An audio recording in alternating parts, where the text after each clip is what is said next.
Alright, today I'm going to be replacing the key switch in my mower. Every once in a while it'll work, but right now it's not working. So the first thing you want to do is pull out the key, pull off this rubber boot. Then you're going to want to take off the nut that's holding the switch on, which is a 3/4 wrench.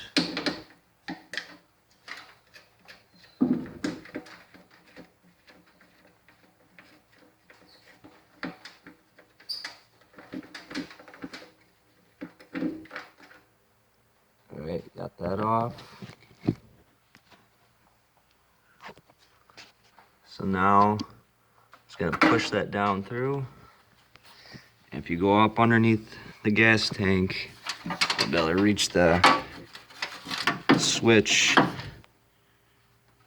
And what you have to do is unplug all the wires. So I'll get that unplugged. Alright, I got the old switch out. That's the bad one. I had this one that's laying around that has the same pin pattern. So I'll just hook up the plug and I'll put it back through and screw the nut on. Alright, so I'm just screwing the nut back on.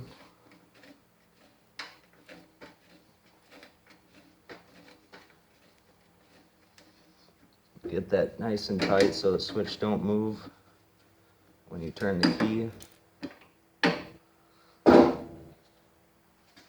Put the rubber boot back on. And now we'll try it out. Try out the new key switch. And as you can see, it works. Alright. So that's how you replace a key switch in a lawnmower, riding lawnmower. Thanks for watching and please subscribe.